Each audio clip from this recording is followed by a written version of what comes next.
My spelling and my pronunciation of names is absolutely terrible. And it's always fun being invited to be the announcer. Particularly like when I was in Hong Kong earlier this year. That was fun, announcing the live stream. And then we had a Asia, Pacific, and Africa comp here in South Africa earlier this year as well. I butchered so many names. To be fair, you've got a different, like a unique name. I think we're all just used to it. Yeah, 100%. All right. So, Nicole, welcome to Coffee and Conversations with Champions. I've just run out. I might have to make a refill. Have you got your coffee? No, I've got my water with me. Okay, cool. It's a bit late. It could be getting a little bit late in the day. So, awesome to have you here. We're very grateful for your time. Can you tell us a little bit about who you are? So I'm Nikola Murry. I'm competing for Scotland at the Commonwealth Championships. I am 26 and I'm also a student nurse. Awesome, fantastic. How long have you been powerlifting? I've been powerlifting roughly for maybe between 1.5 years to 2 years. Okay, very cool. Yeah. Okay, so I know we were chatting earlier about your injury. Should we chat about that now? Yeah, we Okay, can. perfect. So I had a spinal cord injury in March last year. And that was actually just as I was starting my powerlifting career. So I had done my first competition, qualified for British, done British in March, and then the week after the competition, I suffered a spinal cord injury. So that left me in hospital for 2 months. Obviously unable to walk. Hmm. Didn't function of like my bladder, my bowels. So yeah, it took quite a bit of time to get back into the sport. Obviously a lot of it was recovery and trying to like, regain your normal functions. Um, but it's also helped me in the sport, I would say now. So it's not all been bad. Right, 100%. How is sort of recovering from the injury helped you within the sport, and how has the sport helped you recover? So firstly, the sport I think has helped me recover massively, especially in hospital. Looking back now, I'm probably like, I don't know how I had that mindset. I was, I think I maybe only cried like once in the hospital. Wow. Um, I remember like crying. I had a setback, and I remember crying. And I was after I cried, I was just like, right, well, you still can't walk, so that was a waste of time. Hmm. Um, like I didn't fix anything, and when I was in the gym previously, I was like recording my progress with weights. So I just started doing the same in the gym, like, sorry, in the hospital where I Hmm. was recording, like Okay. maybe me in frame, and I almost just switched mindset, and that like my next goal. My goal wasn't to lift a certain amount of weights. My goal was to try and take maybe 6 steps or build to 10 steps. So I'd say that helped massively for that. And then coming from the injury, I think I just appreciate the sport so much more Hmm. and my body so much more. So I don't maybe like sometimes if people have like progress like plateauing or anything, like I don't get frustrated with myself. I'm just grateful that I'm able to still be in the sport and moving my body. Absolutely. You made such a amazing point about progress, because the wonderful thing about powerlifting is it teaches us to look at progression, where in other many other sports and other parts of our lives, it's not as easy as it is to track progression in powerlifting.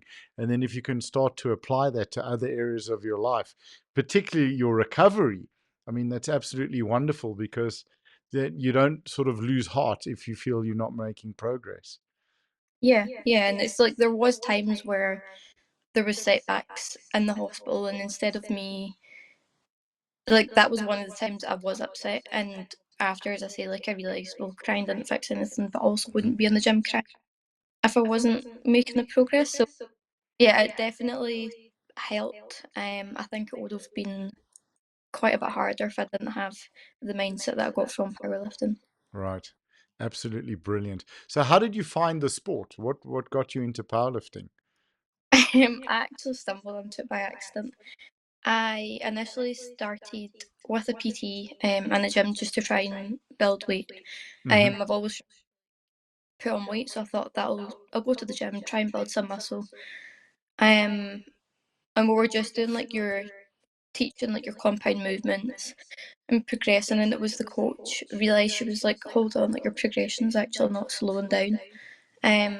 And then a few other Brilliant. people in the her, and I didn't realise, like I was just like, you're telling me to lift a weight and I'm lifting it. It's I'm just doing what I'm told. Um, and then she says to me like, would you try powerlifting? And I was like, yep, let's find a comp. And I was hooked straight away. Oh, brilliant. That's absolutely fantastic.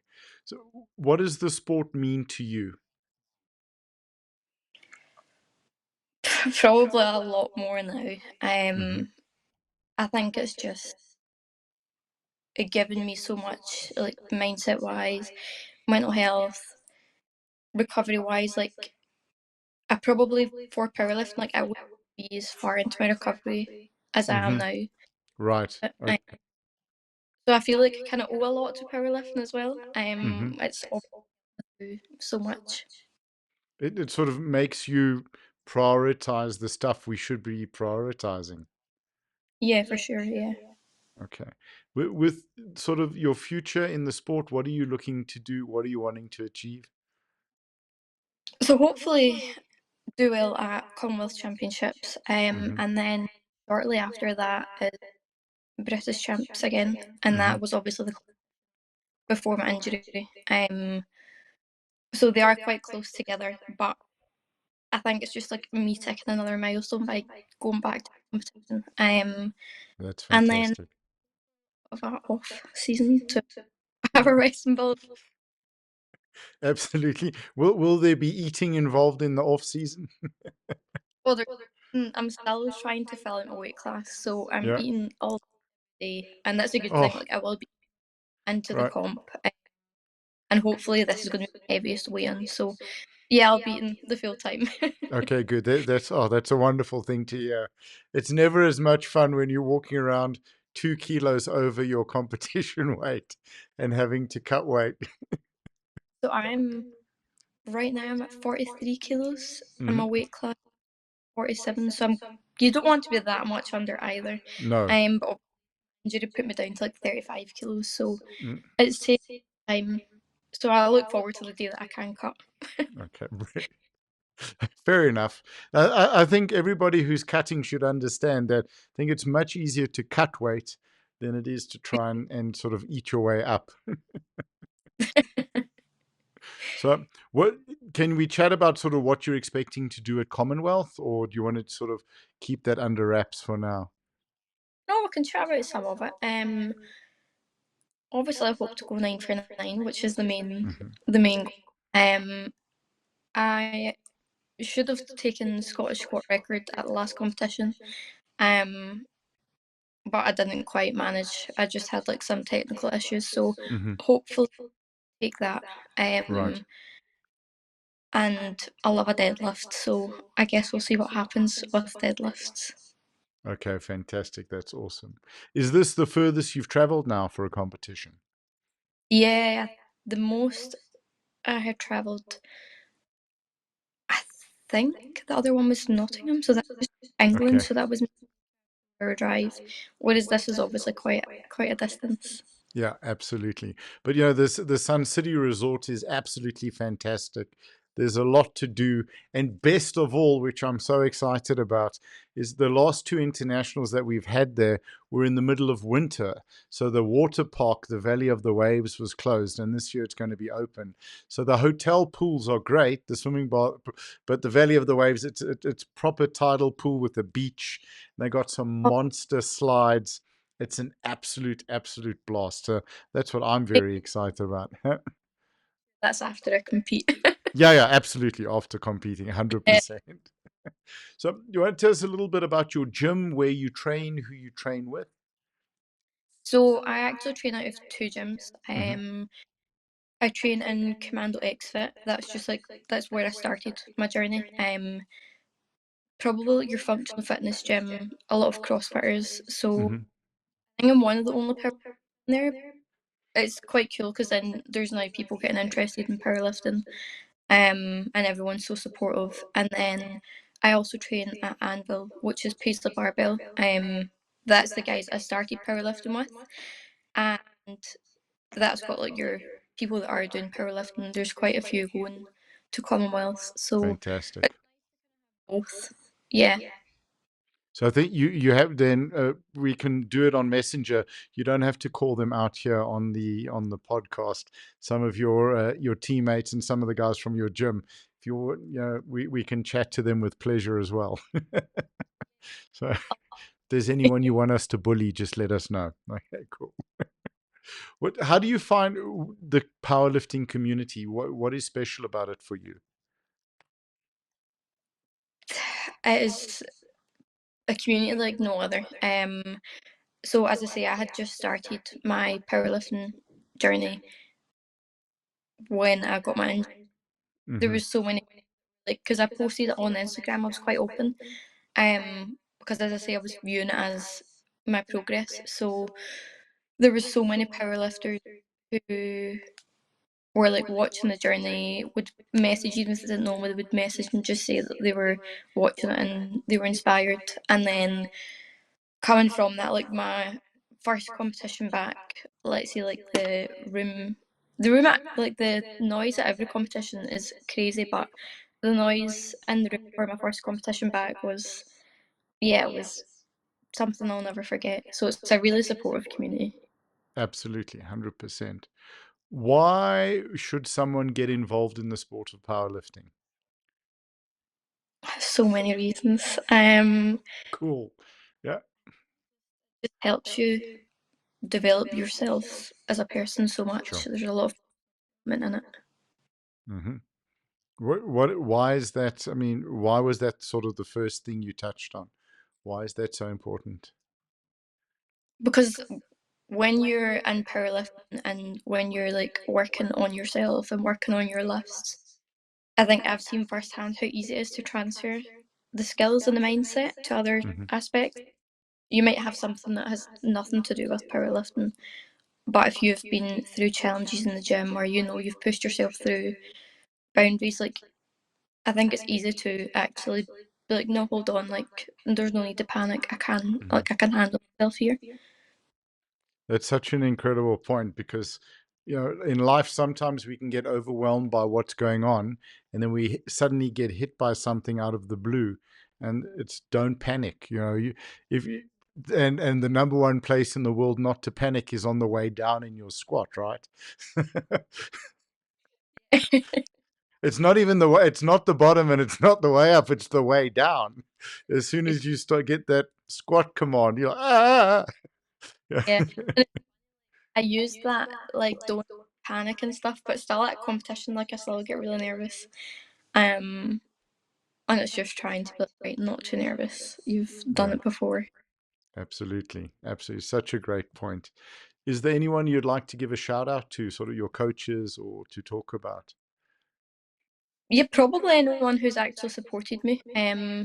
So like the coach that I had before was Heather. She helped me through my recovery, and then I Hmm. had Annie who took me on after my recovery, which is quite a big responsibility for someone Hmm. to probably take that risk.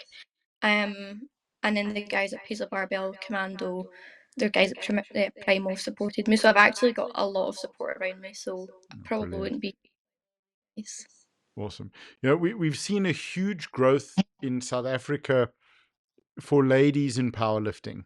But that's we probably, I think we're sitting with more female lifters than male lifters. And So, it's which is very, very cool.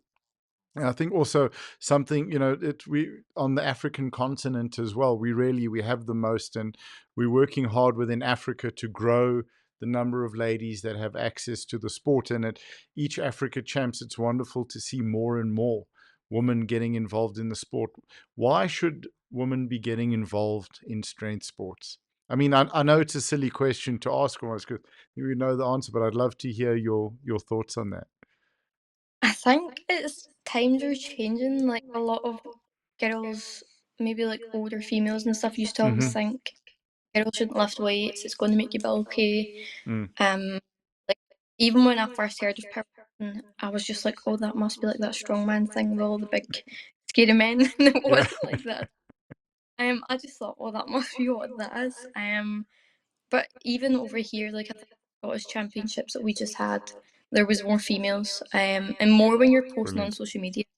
I've maybe had a few people comment that are like, "Oh, so lifting weights doesn't make you bulky, and it doesn't do that." And you've got like everything now, where you've got pink singlets, girls are getting their hair, nails, makeup done, Hmm. like, and be nice and pretty as well. Yeah. I was chatting to Ruben, who's a strongman, just before the show, and he says, "Yeah, powerlifting's becoming very pretty. It's a pretty sport. You know, everyone's taking the. It's not only the ladies that are getting their hair and eyebrows and makeup done. Some of the guys as well are walking out there looking. Holy cow! How long did your hair take?" Yeah, I mean, That's it. I'm not. And I think also, there are millions of teenage boys out there who are very frustrated that lifting weights doesn't make you bulky quickly. You know, Yeah, they want it. They want the opposite. yeah. I think as you started to get stronger, what did that feel like? What did that mean to you? You started to lift weights and numbers that you didn't think you could hit. I think so. When it started, like I didn't, the numbers it didn't really mean anything to me. As I say, it was just my coach was loading the weights, and I was Mm. like, "Bring it Okay, up yeah. because you're telling Keeping you in the dark and telling you to lift the weight. Good, yes. me it up." And then quickly, then I kind of grasped on to hold on. I can get double body weight, and then as soon as I got double body weight, I was like, "Okay, I now want triple." And it's Sure. kind of getting caught in the cycle of chasing bigger numbers. Um, and then when you get that, it's pretty cool. That's awesome. How big a team are you guys bringing out? I think there's 70. That's going to be So fantastic. Yeah. um, yeah, it'll be pretty cool. I think we're, if I'm not mistaken, I know we're well over 1,000 because there's two competitions running at the same time because there's Commonwealth and World Masters, and I think there's 1,300 or it might be 1,000 or 1,300 nominations, which is it's going to be epic. We're live streaming both competitions simultaneously, so it's really going to be cool. it's it's going to be amazing. Yeah. So Yeah, yeah, and there's like even the people who are say in my weight class, like I don't know them, but mm, you're reaching out on Instagram and you've got that at like the British level, you've got people from like England, Wales and mhm. stuff that you don't see very often. So I think it'll be quite good to get together with everyone. Absolutely. Are you able to come out for a decent amount of time, or is it sort of straight in, straight out? The girl that I'm sharing a room with, she's also competing, but we're in like opposite weight class. I'm under Mm, 47 and she's 84, so I'm start of the week, she's end of the week, so we're just yeah, using a bit of a holiday. So I think we've got 10 brilliant. days. Okay, fantastic. So yeah, Yeah.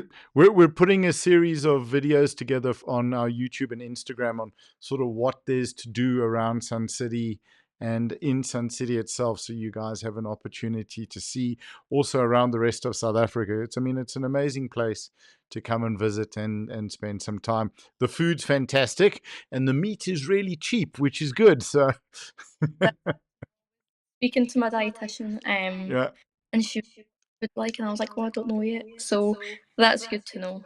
Yeah, absolutely. I think we had there's a restaurant where Commonwealth last time it was here was in the town of Potchefstroom, and they do a 1 kilogram T-bone for about I think it works out about £6. So Wow. and it's really good. So yeah, the record the record is 2.5 kilos. So Wow, crazy. which is going to be fantastic. Also, is there anything else you'd like to talk about or discuss? I don't think so. I can't think. Yeah. No, I think we're all Okay. just ready to go now. So Yeah. we're all just and getting ready. And we really do appreciate your time because we know that's why I'm trying to pack in the interviews because we're getting close, and I don't want to be sort of taking from people's time, a couple of weeks out, a couple of a week or two out. So, and I think I'm going to be stuck on the announcer's desk for most of the comp. I'm going to be announcing both platforms, so that's going to be fun. Yeah, you'll need a lot of water. There's a lot. Yeah, that's uh, that's never a problem. This is I'm already 5 liters down for the day, and coffee. So that's it. Maria Nicola, thank you so much for your time. That's absolutely been awesome. We're wishing you and your team all the best for the comp that's coming up. I'm going to Thank you end very the recording and then I'll just chat to you off camera. Thank you. Cool. Just